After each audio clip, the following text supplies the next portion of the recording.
दोस्तों, अब महाराष्ट्र के किस गांव में बैलेट पेपर के समर्थन में प्रस्ताव पारित हो गया है। गांव के लोग खुद सामने आए हैं ये दलील देते हुए, ये कहते हुए कि हमें अब मशीन से नहीं, हमें अब बैलेट पेपर से चुनाव करवाने हैं। सब कुछ मैं आपको तफसील से बताऊंगी। साथ में आपको ये भी बताऊंगी कि महाराष्ट्र में कितने बड़े स्तर पर जमीन पर बदलाव देखा जा रहा है। दोस्तों, हम सब बड़े शहरों में रहना चाहते हैं, लेकिन सच्चाई ये है कि आज भी हमारे देश की जो आत्मा है वो गांव में बसती है। 80% आबादी छोटे शहरों और गांव में है। इसीलिए कहा जाता है कि जो परिवर्तन है वो गांव तक पहुंच जाए तो ही माना जाता है कि असली परिवर्तन है। इसीलिए दोस्तों, महाराष्ट्र की खबर ऐसे मायने में और इंपॉर्टेंट हो जाती है जहां पर एक ताजा जानकारी निकल कर आई है कि महाराष्ट्र में अब एक और गांव है महाराष्ट्र का, सतारा, जहां के कोलीवाड़ी गांव में लोग खुद सामने आए हैं और उन्होंने ये ऐलान किया है, बाकायदा प्रस्ताव पारित करके, कि उनको भविष्य में कोई भी चुनाव मशीन से नहीं चाहिए। किससे चाहिए? बैलेट पेपर से चाहिए। दोस्तों, एक खबर देखिए जिसमें लिखा है कि महाराष्ट्र के सतारा जिले के कोलीवाड़ी गांव ने भविष्य में सारे चुनाव बैलेट पेपर से कराने का प्रस्ताव दिया है और बाकायदा पारित कर दिया है। गाँव के लोग खुद सामने आए हैं ये कहते हुए कि हमको मशीन पे भरोसा नहीं है, हमको बैलेट पेपर से ही चुनाव करवाने हैं। और ये कह सकते हैं कि इस तरह का करने वाला, दोस्तों, इस तरह का प्रस्ताव पारित करने वाला महाराष्ट्र का ये गांव दूसरा गांव बन गया है। जी हाँ, दूसरा गांव। याद रखिए कि अभी जब महाराष्ट्र के चुनाव के नतीजे आए थे और बहुत से लोगों ने इस पर आपत्ति जाहिर की थी, तो महाराष्ट्र के मरकरवाड़ी गांव को लेकर बहुत खबरें बनी थी। बाकायदा यहाँ पर लोग सामने आ गए थे, उन्होंने मॉक पोलिंग की तैयारी कर ली थी, मॉक पोलिंग की व्यवस्था हो गई थी, लेकिन एंड वक्त में प्रशासन ने यहाँ पर कर्फ्यू लगा दिया, जिसके बाद 200 लोगों पर केस दर्ज हो गया और मॉक पोलिंग ठीक वक्त पे रोक दी गई। प्रशासन ने ऐसा करने से लोगों को रोक दिया। लेकिन देखिए, इसके जैसा ही एक मामला महाराष्ट्र के दूसरे गांव में भी देखने को मिला है। दरअसल इस गांव के बारे में मैं आपको बता देती हूँ। कांग्रेस के बड़े नेता और महाराष्ट्र के पूर्व मुख्यमंत्री पृथ्वीराज चौहान का ये गांव है। दोस्तों, इस गांव में बीजेपी के उम्मीदवार ने पृथ्वीराज चौहान को, जो कि पूर्व मुख्यमंत्री रह चुके हैं महाराष्ट्र के, उनको 39,355 वोटों से हराया था और इसीलिए वहां की पंचायत बैठी और उन्होंने ये जाहिर किया, अपनी इच्छा जाहिर की कि अब उन्हें मशीन पर विश्वास नहीं है, इसीलिए वो चाहते हैं कि बैलेट पेपर से चुनाव हो। देखिए, इस खबर में साफ लिखा है कि ये गांव कराड़ दक्षिण विधानसभा क्षेत्र के अंतर्गत आने वाले महाराष्ट्र के सतारा जिले का कोलीवाड़ी गांव है। ये मशीन के खिलाफ प्रस्ताव पारित करने वाला राज्य का दूसरा गांव बन गया, आप कह सकते हैं। तो दोस्तों, जैसा कि मैंने आपसे कहा कि हमारे देश में जो आत्मा है, जो आबादी है, वो अभी भी छोटे शहरों और गाँव में ही बसती है। तो आप सोचिए, गाँव के लोगों में अगर इस तरह की चेतना है, गांव के लोगों में अगर इस तरह की जागरूकता आ रही है कि हमको ये जो व्यवस्था है इस पर भरोसा नहीं है, तो हमको बैलेट पेपर से ही आप चुनाव कराइए।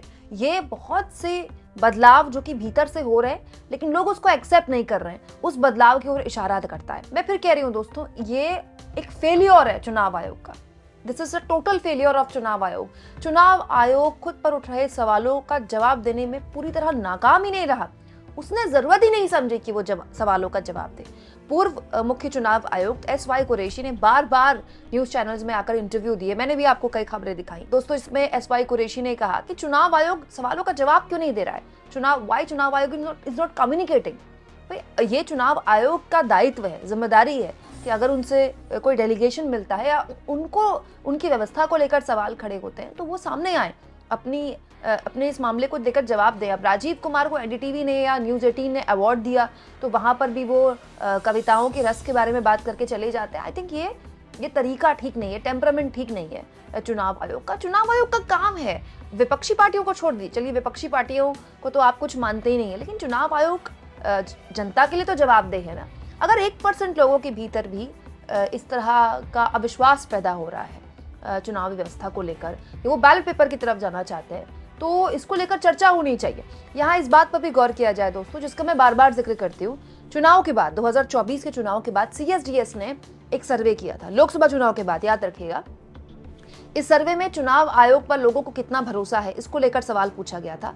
सैंपल साइज 10,000 था, लेकिन इतने कम सैंपल साइज में जो नतीजे आए वो हैरान करने वाले हैं। करीब 45% लोगों ने कहा कि या तो उनको कम विश्वास है या उनका विश्वास ही खत्म हो गया है चुनाव आयोग पर। मतलब चुनाव आयोग की जो व्यवस्था है, जिस तरह से वो चुनाव कराते हैं, उस पर और मशीन को लेकर भी लोगों ने अविश्वास जाहिर किया था। तो ये बताता है दोस्तों कि ये बात सिर्फ महाराष्ट्र के कुछ गांवों तक सीमित नहीं है।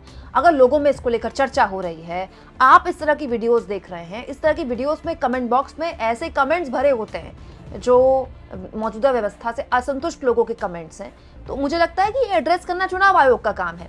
यहाँ इस बात पर भी मैं गौर करवाना चाहती हूँ आपको दोस्तों कि कल मैंने आपको ये खबर दिखाई थी जिसमें शरद पवार के घर में मंगलवार की रात को एक बैठक हुई, जिसकी जानकारी उनकी बेटी सुप्रिया सुले ने खुद शेयर की।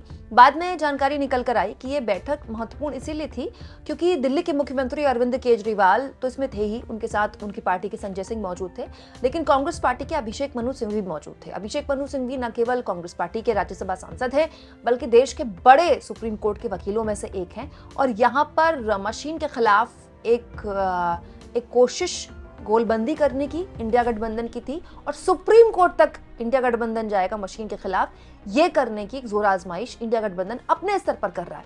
अब यहाँ पर इस कोशिश को इस तरह से देखा जाए कि हर कोई ये कहता है कि जब ये चुनाव हार जाते हैं तो ये बैलेट पेपर का राग आलापते हैं, तब ये चुनाव आयोग की आलोचना करते हैं। तो अरविंद केजरीवाल तो चुनाव अभी लड़ना शुरू कर रहे हैं, दिल्ली में तो चुनाव की तारीखों का ऐलान भी नहीं हुआ है।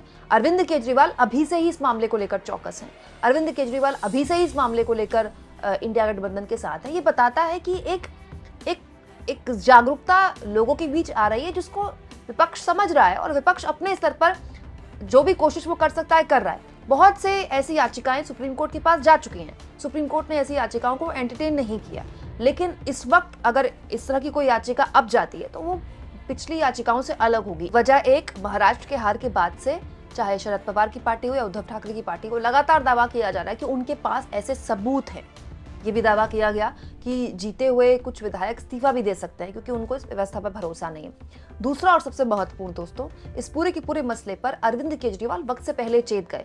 उन्होंने न केवल प्रेस कॉन्फ्रेंस करके ये कहा कि बीजेपी चुनाव आयोग के साथ मिलकर मेरे वोट कटवा रही है अलग अलग विधानसभा क्षेत्रों में, बल्कि कल वो चुनाव आयोग से भी मिल लिए। 3000 पन्नों का अरविंद केजरीवाल ने पूरी शिकायत का एक कच्चा चिट्ठा सौंपा है चुनाव आयोग को कि देखिए बीजेपी अलग अलग इलाकों में दिल्ली में चुनाव से पहले वोट कटवा रही है उन लोगों के जो कि ऑलरेडी उस इलाके में रह रहे हैं और ये आपके सामने हो रहा है, आप कुछ कर क्यों नहीं रहे।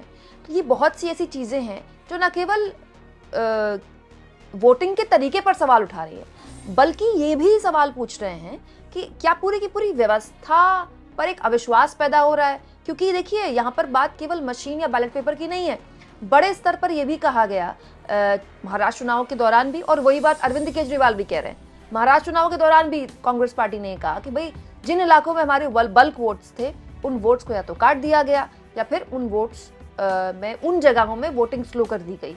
ये शिकायतें पहले सुनी नहीं जाती थी, इन पर खबरें नहीं बनती थी, लेकिन अब इन पर खबरें भी बन रही हैं और लोग इसको सीरियसली भी ले रहे हैं। इसीलिए विपक्ष, एक तरफ विपक्ष सुप्रीम कोर्ट जाने की तैयारी कर रहा है, दूसरी ओर जमीन पर बदलाव देखने को मिल रहा है। अब ये बदलाव कितना लंबा चलेगा, ये बदलाव कितने बड़े चेंजेस ला सकता है तो वक्त बताएगा, लेकिन ये जिसकी वजह से हो रहा है इसके लिए सिर्फ और सिर्फ दोस्तों चुनाव आयोग जिम्मेदार है।